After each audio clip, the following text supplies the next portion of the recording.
Happy Thursday, everybody. If you are watching this on YouTube, you will see that Golda has made her triumphant return. She managed to not bark during this episode of Michael Shellenberger we just recorded. So Amazing. As a reward, she gets to continue to make her YouTube debut. If you are listening to this on audio, definitely go check out and say hi. She is a huge fan of everybody.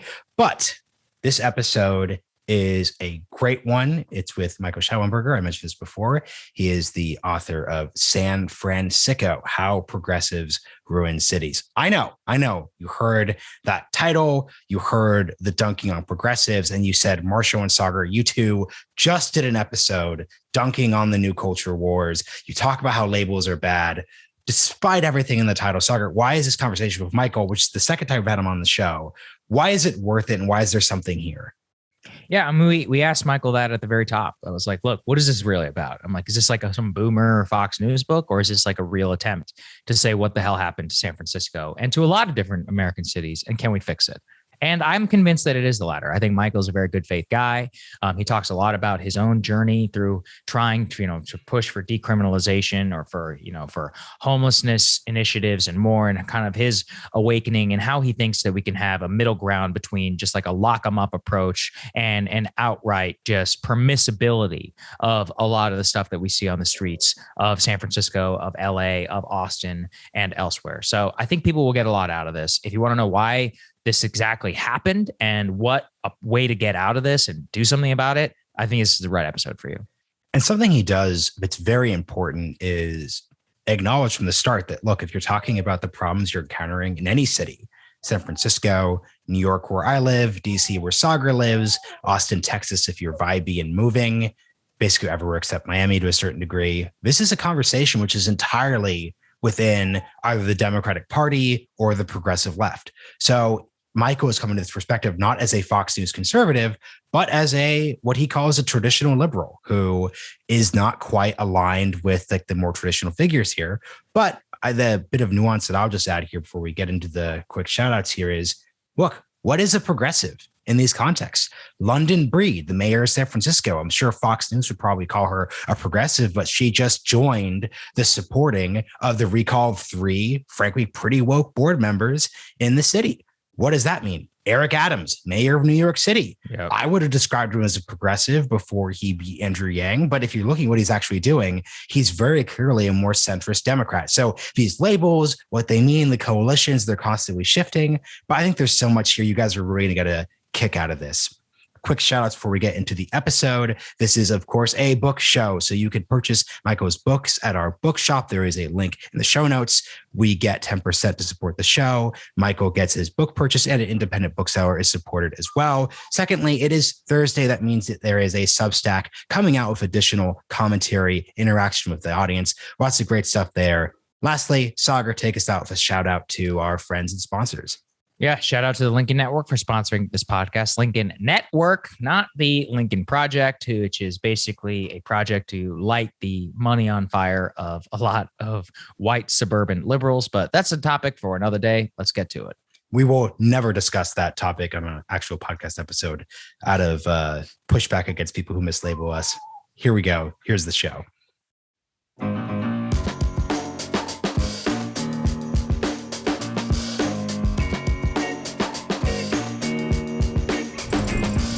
Michael Shellenberger, welcome to the Realignment. Thanks for having me, guys. Yeah, absolutely. Actually, welcome back to the Realignment. Since the last time we did this was audio only, but it's good to actually see your face this time.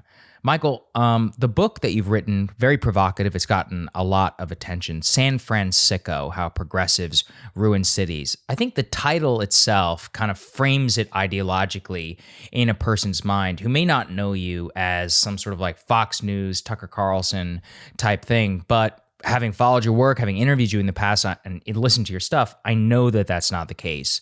Tell us why you decided to write this book. Is it a good faith attempt to actually explain what happened in San Francisco and California and other cities? Or is this, like a partisan culture war cudgel, look at all the poop on the side of the sidewalks? What do you think? For sure. I mean, I wrote the book because I love San Francisco. I've been here for almost 30 years now. I live in Berkeley across the bay. met my wife in San Francisco, love the city. I still consider myself a liberal. I don't consider myself a progressive, certainly not after writing the book, but for sure wanted to make a good faith effort. I think if you read the book, you'll see that it is a book that quotes a lot of progressive people, a lot of liberal people expressing concerns. This is less of a personal book than Apocalypse Never was. The subtitle, it's the most accurate subtitle. That's the question I had, which is, why did progressives do this? And so obviously the first part of that is an argument that this is on progressives. We can't blame Reagan, as many of the people that I interview in the book attempt to do and fail. Reagan was governor over 50 years ago. He was president, well over 35 years ago.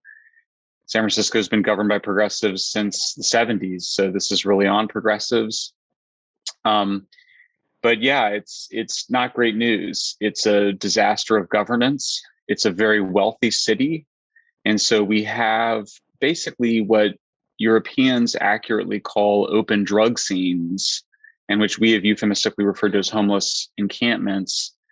And those are not a consequence of poverty. Those are a consequence of our wealth and really of subsidizing and enabling street addiction and not treating mental illness. This is interesting. I'm glad you set this up with you as a liberal in opposition to those who you call progressive. I want to understand what you mean by these terms, because as you've said, and it's very clear in the book, I really appreciate how in-depth you went on the policy here. This is a 30, 40-year story. And the folks who did a lot of the groundwork on a lot of the policies that you're pushing back against, they probably wouldn't have referred to themselves as progressives because that term wasn't in vogue in the same way that it became into its fore really in the 2000s. So just what is a progressive? Who are the progressives? And what is a liberal in the way that you're framing it? Super great question. And let me just start by saying, I think that the meaning of those words is in question and is being contested. And I'll attempt to tell you how I think the words are being used, since I think that determines their definition. But again, I think there's some difference of opinion here. I mean, the word progressive is obviously a venerable old term. It tended to refer to urban reformers, public health reforms. Teddy Roosevelt, used the word progressive to describe himself. I think the word really comes back in the 90s or early 2000s, in part in a reaction to George H.W. Bush demonized the word liberal in the late 1980s. Many of us, including myself, who were radical left, started describing ourselves as progressives. I started describing myself as progressive really when I was somewhere in between radical left and liberal. And it was a powerful term. John Podesta obviously picked it up to use to describe the Center for American Progress, which is a very influential center left or left think tank in Washington, D.C. I think progressive was a powerfully unifying term for the radical left and liberals at a time when we needed to be unified.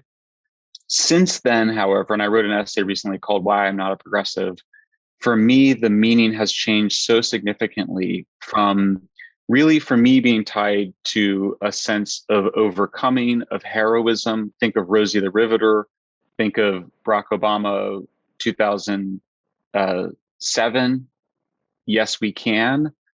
Today, I see at the center of the category progressive victim ideology or victimology, which really is three things. The first is that you can divide the world into victims and oppressors. The second is that status is frozen. So rather than victim status being something that you experience on a road to heroism, you're frozen in it by nature of your identity or experience. And then I think the third part of it is the idea that to victims only things should be given and nothing required. And so there's a sort of a charitable, which is very different from the radical left. Historically, it's not a story of revolution. It's a story of really maintaining dependency and charity. So what we see in San Francisco right now is we have literally hundreds of people, thousands of people, 5,000 people roughly unsheltered, living on the streets, often in tents where they are given cash free needles, drug paraphernalia, and in some cases, drugs and alcohol to maintain their addiction, because the idea is that it would be wrong to demand anything from people who have been defined as victims. So for me, that's how the word progressive has evolved over time, and why I no longer call myself a progressive. Those are very important terms. And let's get to, not to parse too much of the sentence, but you say ruin cities. What does it mean to ruin a city? I assume, we're starting out from a point of where there was a desirable living condition, and now we're living in an undesirable living condition. What does that actually look like in practice, as you lay out in the book? Yeah, so I mean, if you had to kind of go from what did San Francisco look like before it was ruined, you could start with Vertigo, the great Hitchcock film of beautiful San Francisco, the San Francisco of Hollywood, the San Francisco of dreams, to basically through the 80s up until today, to where you have open drug scenes. So for me, the most iconic photo of San Francisco right now is a photo of tents separated in front of City Hall. And the tents are all full of people in late stage addiction, often suffering mental illness, literally in tents, living in terrible conditions, right there in the city center, right there in the downtown. So when I say ruined, I mean really unsafe, unlivable, but worse than that, really depriving the city of its humanity and its dignity, because the experience, first of all, it's terrible, the treatment. We know that the way to treat addicts is that addicts require intervention. If they're not going to get intervention from friends and family, they need it when they break the law, which is often frequent. And if you don't provide that, I think it's inhumane. But it's also a degradation of all of our humanity to be subsidizing what I think are unethical practices. So it's a ruining not just of cities, but also really civilization, since cities are at the center of, I think, what we mean by civilized life. Something I'm wondering here, San Francisco is part of the title, but the broader claim you're making is that progressivism ruins cities. So let's take a step back and expand this argument to the broader, let's say, urbanized regions of the country. And in the book jacket, it really describes how you categorize these arguments around three different areas. So homelessness, inequality, crime. There are certain progressive approaches to those three issues. So in a non-San Francisco, but often San Francisco context, how does the progressive mindset, in your viewpoint, cause problems specifically in those three areas? Yeah, so great question. The main way or fundamental is this idea that we should treat people we categorize as victims differently from other people. And that includes addicts, that includes people of color, that includes the poor, that includes the mentally ill. And the idea is that we shouldn't require anything from them, including obeying the law. And so we have stopped enforcing many laws in San Francisco, but also in Los Angeles, Seattle, Portland, even places like Denver, Philly, because we, meaning we liberals or people that live in those cities, view enforcing the law against people that we categorize as victims as immoral. I worked for George Soros' foundation in the late 1990s. I worked on drug decriminalization. I worked on harm reduction. I worked with Maxine Waters to organize civil rights leaders to support needle exchange, which is important to preventing the spread of HIV/AIDS. I still support needle exchange. I still support decriminalization. But when I stopped doing that work around the year 2000, my understanding was that we were going for a policy to make drug rehabilitation, drug treatment, an alternative to incarceration, not optional. And what we've done is we've made it optional so that if people are, people aren't being arrested. But the idea would be that if you are, breaking laws outside of your home, nobody, certainly not me, is interested in chasing down addicts. If they want to kill themselves in the privacy of their own home, smoking fentanyl, I think it's terrible, but I don't think we should be using taxpayer money to arrest them. But usually if your addiction has led you to defecate in public, camp in public, use drugs in public, engage in shoplifting to support your habit, the idea, in my view, should be that you would be arrested like they do in Europe, brought to the police station, brought before a judge, and given the opportunity to get your life together through drug rehabilitation, psychiatric care, whatever it is that you need according to, psychiatric evaluation under the supervision of the courts. We're just not doing that. We just basically have stopped. And the excuse that's been given to me, or that was given to me, was that we're not doing it because we don't have any money. So one of the things I'm most proud of in San Fransicko is that we spent a huge amount of time, my colleagues and I, just documenting how much money we spent. It's not a problem of money. We have a ton of money. We're not doing it because we don't think it's right to require or coerce people, even when we know that their behaviors are emerging from their untreated mental illness or addiction. We've stopped enforcing the laws because we don't think it's right to enforce the laws against so-called victims. Something that's always interested me about your work, and as a point of tension, no doubt, with critics, is that you're writing these books, whether it's on climate change, whether it's on city policy, where there are a lot of people in the right or on the right who could pick up what you're saying and say, see, San Francisco is terrible. See, New York City is terrible during COVID. See, the Biden-Obama approach to climate change doesn't work. But at the same time, like, they're obviously just like not interested in those topics, right? Like Fox News, I'm sorry, doesn't care about the issue of like income inequality. So let's put that to aside for a second, because what it seems like you're trying to do in the best faith version of your work is really have a debate amongst people on the center left to progressives. Because once again, whether it's climate change, that's a Democratic Party debate. Whether it's homelessness and city policy, that is a Democratic Party and broadly left debate. So how do you see these debates happening within the actual communities that are playing a role in governing here? Because I think something that I want to just push to the audience real quick who's skeptical is Michael is saying controversial things, but a lot of center-left people will tell you off the record every single thing that he's saying. So I really do want to make clear, and I don't just mean random Twitter people, I mean like very prominent people who've come on this show will effectively say what Michael's saying too. So can you just speak to how this debate is actually operationalizing itself?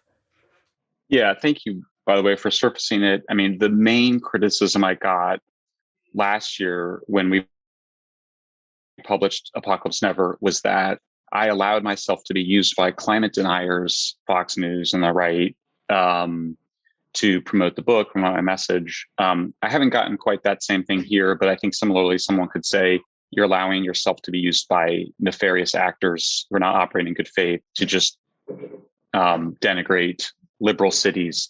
And I think it's I don't agree with the criticism, obviously, but I think I want to surface it so I can address it. I'm actually trying to do two things at once. On the one hand, I am trying to change the left. I mean, obviously, that's the target of my criticisms, but I am also trying to change the right. And I do have some evidence that it's working. So just in terms of the climate argument, one of the most thoughtful Republicans, I think, in Congress is Congressman Dan Crenshaw. You guys know him. He's a prominent podcaster, incredibly effective with media, whatever else you think of him. He read Apocalypse Never and was like, I think he would tell you that he agrees with most, if not all of it. He wants to move the party away from climate denial and wants to put nuclear more at the center, really natural gas and nuclear at the center of the Republican agenda. I just had Andrew Sullivan, who's a well-known never-Trumper and conservative, basically endorse my approach to climate change, which is nuclear.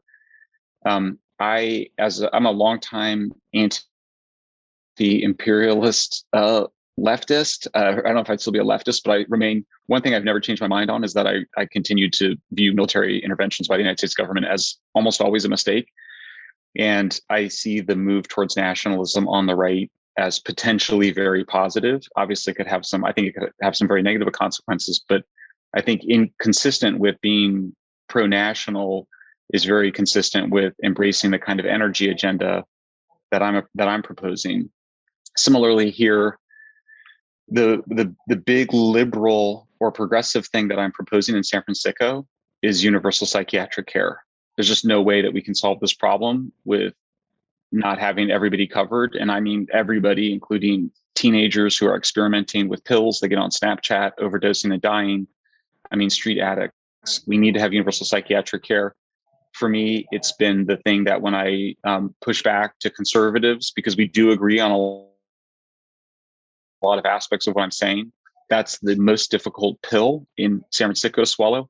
And I am finding that when you kind of pair these things, which is basically enforce the law, shelter first, housing earned. So housing is not a right. Housing is something you would earn through abstinence or compliance with psychiatric care, and universal psych. That's an agenda that, I mean, it's even hard when you look at that whole agenda to be like, that's a right wing or that's a left wing agenda. I do think it sits more comfortably right now in the center right. I'm totally fine with that. But yeah, I mean, my ambitions are, I would love to see Republicans pick up both a nuclear heavy climate agenda and a shelter first, housing earned, universal psychiatry agenda when it comes to homelessness. If that happened, I'd be delighted. I would view it as a huge success. On the other hand, if, moderate Democrats, in seeking to reform their ways in the wake of what I see as a big coming backlash against wokeism that's barely begun, if moderate Democrats make a resurgence and want to pick up a nuclear heavy climate policy and a shelter first, housing earned, universal psychiatry proposal to homelessness, I'll help them too. But you're right to identify that tension. And I hope at its best, the two books are making that tension creative and productive and not just destructive. Well, yeah, I can say, for me personally, it's Apocalypse never really changed my mind. Not even my mind, but just made me fully embrace nuclear to a level I probably was dispositional towards, but hadn't fully thought about. And same whenever it comes to this, because, I think the disposition of a lot of people on the American right is just the lock 'em up approach of the 1980s, something that you yourself were involved in actively pushing back against. But also, you don't want to just allow open air drug markets and what really is just amounting to abject cruelty for a lot of what is happening to the people who are in a lot of these camps, Austin, San Francisco, and elsewhere. So I'm curious then, Michael, can you lay out the actual specifics for what's wrong with the current enforcement mechanisms and what needs to be done about it? Because you do a really good job of putting this in the book. Yeah, sure. And I'll just say too that I'm very proud of using as my case study the city of Amsterdam and the country of Netherlands. I did that deliberately. On the one hand, it was accidental because I just happened to be in Amsterdam talking to a major expert in drug policy. I was there for energy reasons. So part of it was accidental, but part of it was deliberate. Throughout the book, I was sort of like, should I be using an American city as a model? And I decided not to, in part because San Franciscans we're really snobby and we really define ourselves in contrast to East Coast cities, in particular to New York. But I certainly couldn't say we should do more like New York and shelter everybody, which is mostly what New York has done, at least up until the COVID pandemic.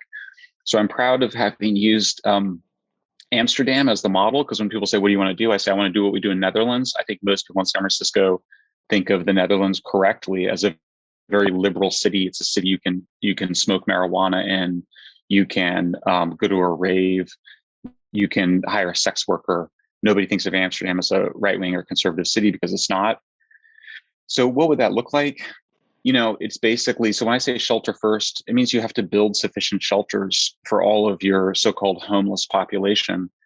We haven't done that in California. And this was one of the most shocking discoveries of the book, and it took some work to get to it and to really show it. But basically, the so-called homeless advocates have taken the funding that should have gone to universal shelter and put it into housing first, ostensibly for ideological reasons. It also turns out to be a much easier way to raise money for campaign contributions. Sorry, Michael, what's the difference between housing first and that's confusing? Yeah, sorry. So by shelter, I mean, look, it is confusing in the real world. Shelter just is just less private.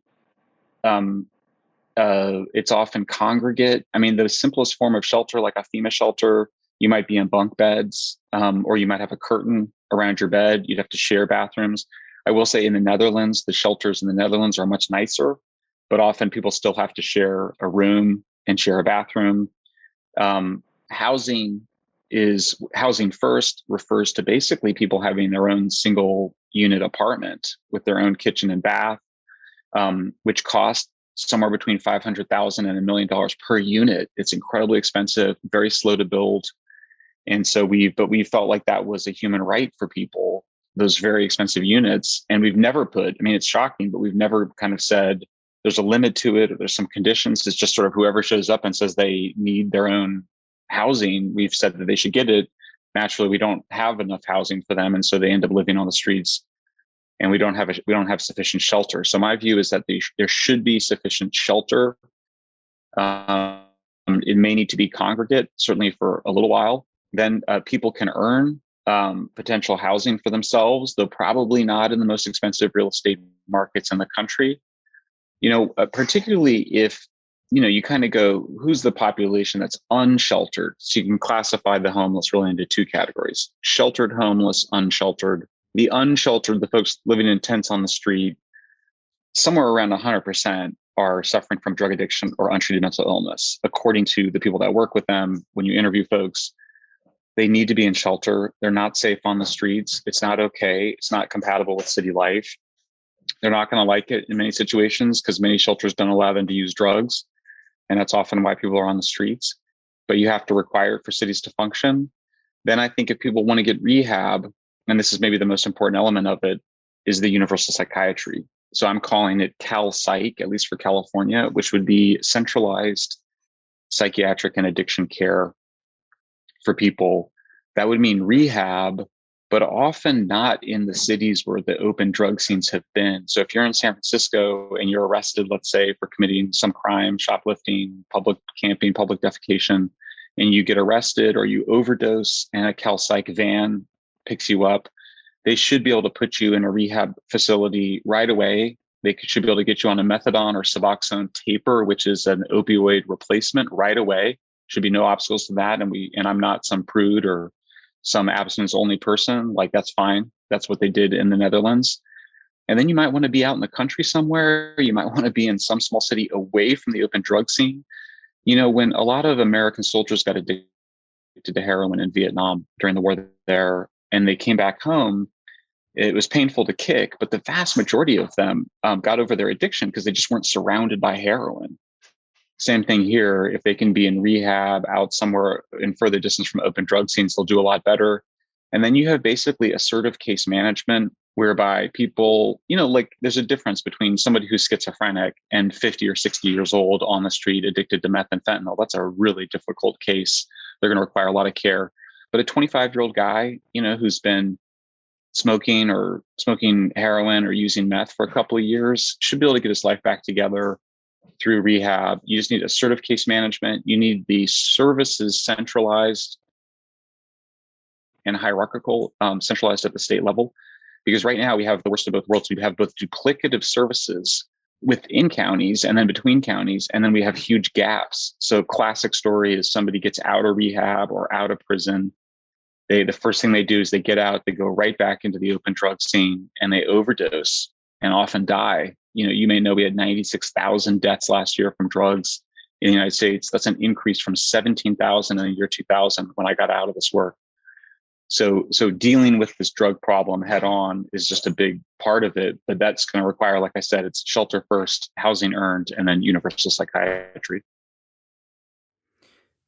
Something I'd like you to get to is the tension between the point about human dignity you made towards the start of the episode and what you just said here, and this definitely flashed through my mind. I know it is going to flash through the mind of listeners. When you describe the shelter housing, that just does not feel dignified, right? So as you've kind of pointed out, it's San Francisco. It's incredibly wealthy. I hear 500,000 to $1 million and I'm like, oh, that's a lot of money, but could they probably figure it out? Probably yes. So how do you balance those parts? Because I'm imagining living in a shelter with the psychiatric cases you just described just sounds really terrible. And I really struggle as someone who is not trying to advance a completely permissive system to say, well, maybe we should give people their own spaces because man, if you think an open air drug market's bad, I feel like an open air shelter could be just as bad too. So I'd love to know how you think about the balancing act there. Yeah, you have it just right. I mean, many shelters are terrible. People understandably don't like them. A big part of the reason is that they can't use drugs in the shelter, but also they can't often bring in their belongings or bring in their pets or be with their lovers. They have made some changes that we have shelters now that do allow more of those accommodations, more privacy, pets, lovers. There's a big debate about whether or not to allow drug or alcohol use inside the shelters. But yeah, you're right. It's been a problem. We have made some progress on it in terms of that we've rebranded them navigation shelters in San Francisco, but they basically are a bit more liberal and they do allow that. And actually, people wanted to stay there. Look, a big part of it is just that they can't all be in San Francisco. It's just the NIMBYism alone. I mean, I'm just really tired. I'm 50, and so I'm just tired of shaking my fist and being like NIMBYs are terrible. Yeah, it's terrible. NIMBYism. Could you explain that debate that you're getting at, the NIMBY well, thing? Yeah, I mean, you have not in my backyard neighborhood people, which is basically everybody that doesn't want a homeless shelter in their neighborhood. And then you have YIMBYs, yes, in my backyard, activists, often millennials, often, kind of yuppie millennials saying we should have more housing. And it's really not gone anywhere in the sense that it just hasn't resolved in much more housing. We did, make some modest changes in California, but nothing like the scale that's required. And so for me, the obvious answer is that, yeah, you should have a right to shelter. I actually agree that the shelter quality should be higher than it's been in the past, but that's not a right to shelter in the most expensive real estate in the country. That's just not reasonable to do that. So I think you always have to be like, what is the fair exchange? I think as a human right, I do support shelter, but it can't be in San Francisco necessarily. Building shelter at much lower cost, even just like an hour outside of the Bay Area or outside of LA is much, much cheaper. With redevelopment, actually, you could do a lot more than in LA, which is just a much bigger area and has a lot more. And Skid Row is redeveloping. It could redevelop a lot more. The other thing we know is that it's important not to concentrate difficult populations, meaning often dual diagnosed, addicted, and mentally ill populations. It's good not to concentrate them in one neighborhood. That again raises some NIMBY issues, but I think there are ways to solve that, especially if it's at the state level. But yeah, I mean, I went to the shelters in the Netherlands and I was like, these are really nice shelters, really nice. Like people, and even there you would interview the people in the shelters and they would complain about having to share a room. Everybody wanted their own room. And then I would see the social worker that I was shadowing be like, all right, well, you can have your own room, but you got to start going to that job that we arranged for you, or you got to start taking your meds because you're still psychotic. And there was always tension there. You're always trying to move, there's a bit of you're trying to move people towards greater independence. And again, for schizophrenics, a miracle a beautiful outcome for schizophrenics is that they can have their own room in a group home. That's a fantastic outcome. But for just your 25-year-old, seeker type, spiritual type, artist type who finds themselves addicted to hard drugs, who could get their life going again, independence is really a possibility, but you need that from caseworker pressure and some of that legal pressure as well. But yeah, there's no reason that we couldn't have decent shelters for people. There's no reason that people have to be in FEMA shelters or congregate shelters, given the amount of space and the amount of resources that we have in California. One thing, Michael, I want you to emphasize, which is that in that best case scenario, the 25-year-old addicted to heroin, possibly fentanyl and more, why is the current system actually making things worse? I think this is one of your most compelling points because it is done out of what people think is altruism, but is actually furthering people's addiction, furthering criminality like rape and abuse by drug dealers and drug addicts and other people around them. Just talk to us a little bit about what this environment looks like for the people who we should all have compassion and want better outcomes for. Yeah, and I should say that, I think one thing that is slightly different from my view from some conservative writers over the years have emphasized that people on the street are there by choice. I think that is a stretch to say that people that are addicted to hard drugs like heroin or fentanyl or meth are doing much by choice. Really, addiction is really serious mental disorder. There are people, if you're addicted to heroin or fentanyl, you're using every 4 hours. except for in the middle of the night, which is the time that you can sleep for. Sometimes they can sleep often for 10 or 12 hours. But really, the rest of the day, you're just thinking about being high. You're either high or you're thinking about how to get your next, hit and stay high. I don't think that's someone that can be described as having a lot of freedom of choice. When you interview recovering addicts, including recovering homeless addicts, they'll tell you that some of the periods that they were most grateful for were the times that they spent in jail, where they had been arrested, because it gave them time to be detoxed and to be free of drugs for some period of time and to recover, often from starvation. I mean, I don't know if you've seen meth addicts, but heroin addicts too. They become very thin, in part as a consequence of the drug use, in part because all their resources are going to the drugs, in part because they're not sleeping much. We have a coalition that we've organized in California of recovering addicts, parents of street addicts, and parents of kids killed by fentanyl.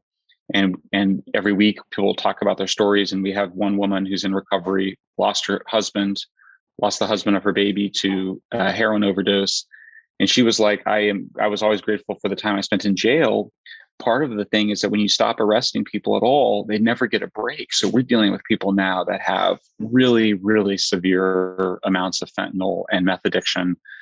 Really, honestly, never in human history have we had such a large number of people so addicted to such intoxicating, such addictive, and such deadly drugs. That's how you get hundreds of deaths a year. It's just a kind of dogma when you talk to people and they're like, no, we can't arrest people. It's wrong to arrest people. They're projecting onto real world people a kind of ideology, that just says it would be wrong, because the police are evil, because the criminal justice system is evil. It's not more evil than letting people die. In my view, I don't think it's complicated at a moral level. But that is what's happening. And look, there's just a lot of people. I have 3 high school friends, 2 of whom are dead. I had 3 high school friends that have been homeless addicts. 2 are dead. One I spoke to a few weeks ago, and we had a very difficult conversation because I confronted him on some stuff and didn't go well.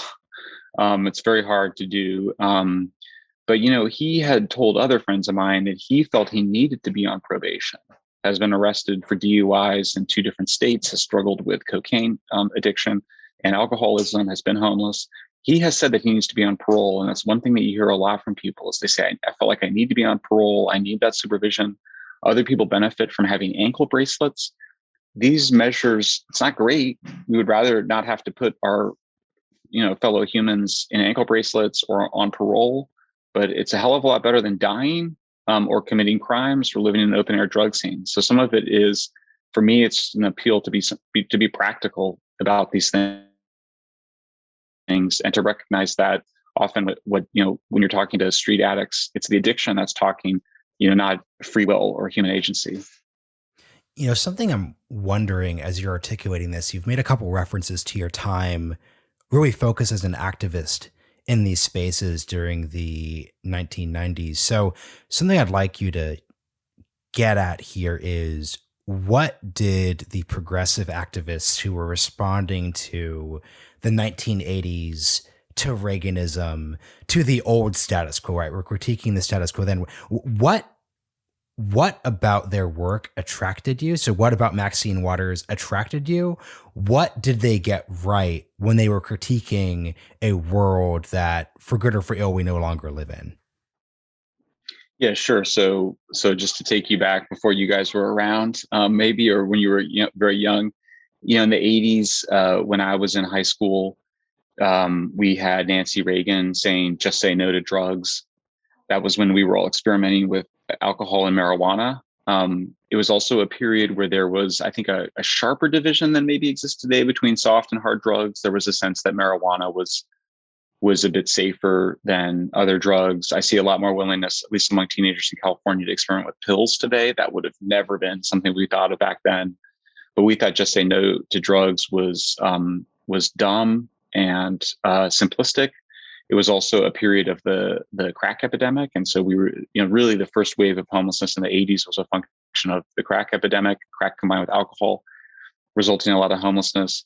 And then a war on drugs that really was in many ways an overreaction and kind of badly done and overdone, disproportionately affected people of color, African Americans in particular, the disparate sentencing on crack and powder cocaine. It remains a longstanding issue. It was, as I point out in the book, it was actually advocated for by the Congressional Black Caucus. It wasn't imposed by white racists. It was something that was advocated for by the Congressional Black Caucus, but pretty quickly seen as, having a really tremendously negative effect on cities. I point out too that really only 20% of the people that are incarcerated today are in there for drugs, only 4% for nonviolent drug possession. So that issue has been exaggerated.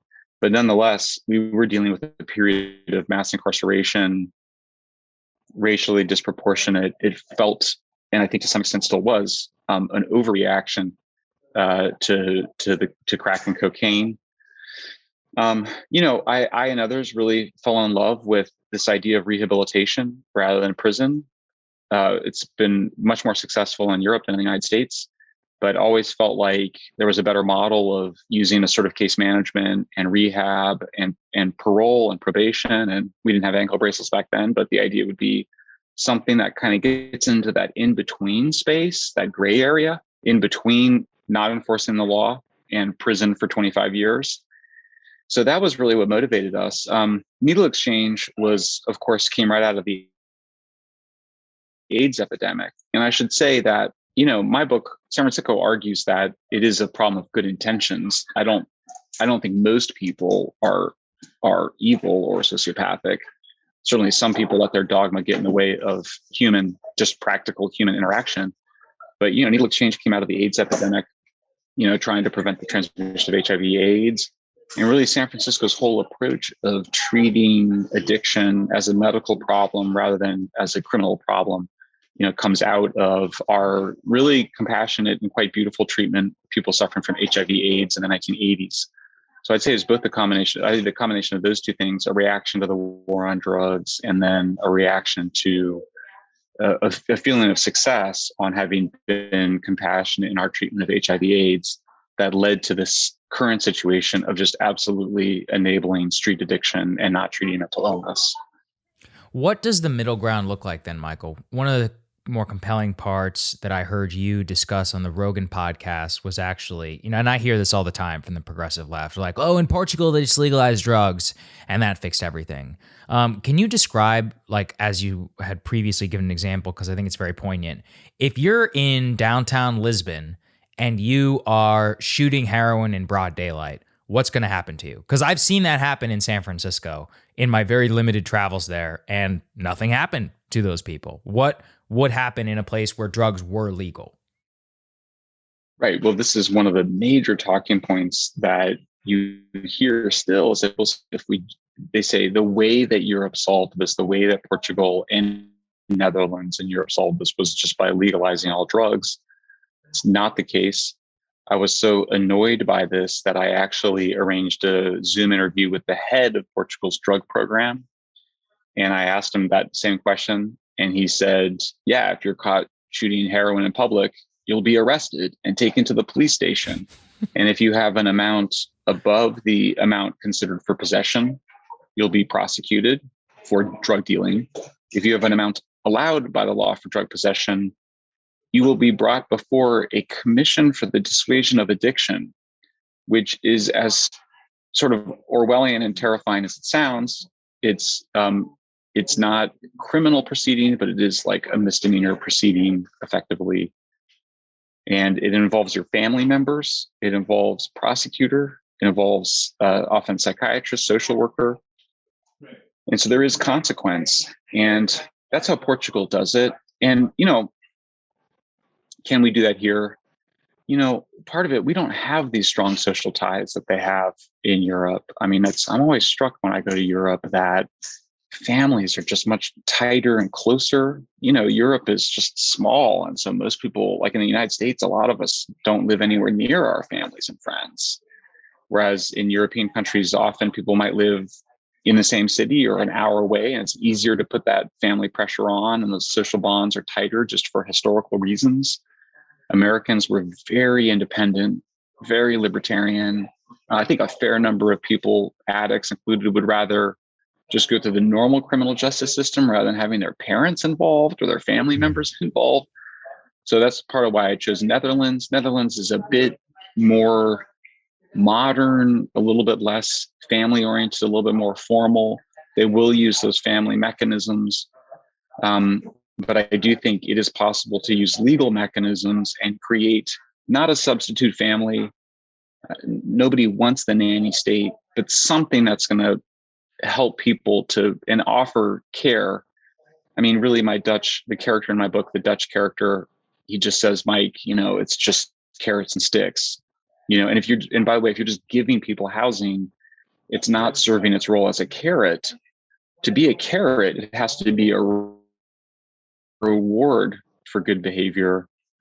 And so I think that's the key, really, is just carrots and sticks, consequences, enforcing the law, but also offering people a chance at every instance to be rewarded for making good choices, improving their lives, improving their behaviors. There's a elephant in the room, the tech industry. It's kind of funny that we're nearing the end of this interview and we made it, a good 40 minutes without talking about tech and the wealth of tech and the billionaire class. When you see any conversation, let's say on The Daily by the New York Times or a typical bit of writing about this issue, they will talk about the tech industry's various alleged degrees of complicity when it comes to these issues. Where do you come down on that issue? And this is probably the most San Francisco. This is San Francisco. This is Seattle. When looking at those two cities, like that is the central part of that conversation. How do you think about it? Because those people are, in weird ways, they're like, Mark Benioff is kind of a progressive, but he's also like not a progressive in the way that a progressive listener would say they're a progressive. So let's put those definitions aside. Where and what role does the tech industry play in this discussion? Sure. So the main criticism of the tech industry by progressives in San Francisco and Seattle is just that they drove up rents by bringing so many people into the cities. I honestly don't think it's a fair criticism. I mean, it's not like we don't require businesses to build housing for their employees. Businesses create their job is to create jobs, and really it's the job of cities to create the housing. So for me, that's not an appropriate criticism. I also defend tech employees from one of the common heard criticisms, which is that tech workers don't care about homeless people. One of the things that gets said by progressive or radical left homeless activists about critics of the policies is they say, you just don't want to look at the homeless, as though people don't actually care about people. They just care about aesthetics. That's not fair at all in my experience. My experience is that when people express discomfort at seeing people in mental distress or physical distress living on the streets, that's an expression of empathy. That's a sign that they do care. Like none of us should want to see people suffering on the streets or being denied medical care or in psychotic states. It's a sign of empathy, and to the extent to which they're showing concern about their own public safety, you should be concerned about that. That's not a fair criticism. I have a different criticism of the tech industry, and I'll be soft about it because I don't think the tech industry has shown the leadership, the civic engagement, or the community involvement or the political leadership that it needed to. You mentioned Mark Benioff. He does not come off well in my book. He used his wealth to basically grandstand and moralize in support of just putting more money into enabling street addiction rather than into actually addressing the problem with carrots and sticks like they've done in Europe. I think that's a real disservice. There's other tech leaders who have known what the right paths have been. And I highlight a couple who I think deserve some courage. In particular, the CEO of Stripe, Patrick Collison, took a very brave stand in arguing for reform and was shouted down. And really, he had no benefit in doing so. He may regret it, but I haven't seen the kind of activism or political leadership from the tech community that I think we saw from like earlier industrial magnates the Carnegies or the Civic, the business, the Fords, some of whom were, probably reactionary and whose policies I may not share. But if you're a rich guy in general, those are supposed to be your community leaders. Often they are divided, and that's okay, between left and right, but they're sort of taking some responsibility. Look, we've just seen a lot of tech guys. They can get up and go. And this is a problem of the somewhere versus anywhere people. The anywhere guys, they get on their jets and they fly to Miami, is sort of the stereotypical place, or Austin. And they haven't sort of gotten involved in saving their city. That said, we do now have a recall campaign against the district attorney. We have a recall campaign against a couple of San Francisco school board members. So we are starting to see some people stepping up. I do think some of these guys were just really young, these really, really wealthy tech guys. Try to say this delicately. I think not all of them have been particularly people or social animals, not high necessarily on the social and emotional qualities that are necessary for politics. I think a lot of them are arrogant and politics is sort of about being subservient to some extent. At its best, servant leadership, but at its worst, sort of being a brown noser. If you're rich and powerful, you don't want to do that. So I think some of that's been to blame. But it's, so I guess that's I think we're stigmatized for the wrong things, not praised for the right ones. Yeah. And as we're nearing the end, I want to close with this question before I throw it to Sagar, which is basically, let's get at what I think people mean when they criticize the tech industry, because the strongest points that you make, and these come through in the book, are these points of you see something.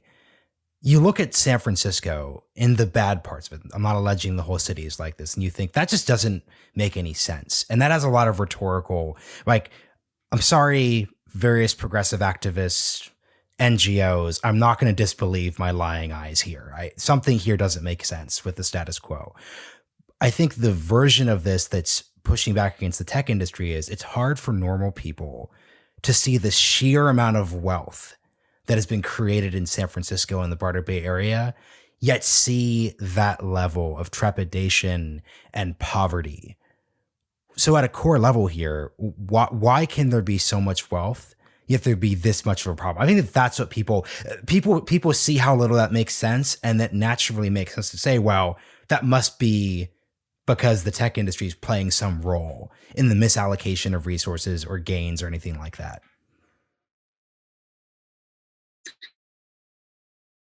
Yeah, well, that's right. I think it's understandable. Like, you look at people living in tents and you think that's a consequence of poverty, not a consequence of wealth. But the poverty is a consequence of addiction. It's the shanties, as they sort of look like, are different than the shanties in places like Brazil or India or Nigeria. They're not there because there aren't good jobs or even that there's insufficient housing.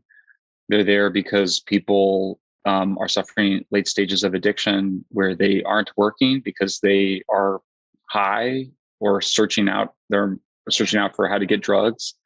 They've often overstayed their welcome at friends and families' homes by couch surfing. And many of them have been cut off from friends and family because they've stolen money from them, borrowed money from them, or become unreliable addicts. It's just a terrible consequence of addiction that you alienate friends and family. The numbers are shocking. We went from, 300 million per year spent on homelessness in San Francisco to basically take care of 8,000 homeless people, to now we're spending around 800 million per year on maybe 10,000 homeless people. I mean, it's basically $100,000 that's being spent per person, and huge amounts is wasted on, not kind of necessarily illegal, but kind of various forms of corruption, of just paying a lot of different nonprofits to provide duplicative services but none of them requiring that people actually accept the treatment. So you have the classic story is that you just have a lot of people paid to go out and offer services to street addicts who are like, no, I'm fine here, thanks. So that's a big part of what explains it. And another big part of what explains it is just the high cost of housing and the slow pace at which it's developed. And then just shocking fees. I think in LA it was like 30% of the total cost of a $750 or $1 million unit was going to fees, which is like soft fees for like attorneys or lobbyists and planners. So, I mean, there's definitely a homeless industrial complex here that's acting parasitically on taxpayers and siphoning that money. But it's not really the tech industry that's to blame, except for the extent to which the tech industry has failed to get engaged politically and try to fix the situation.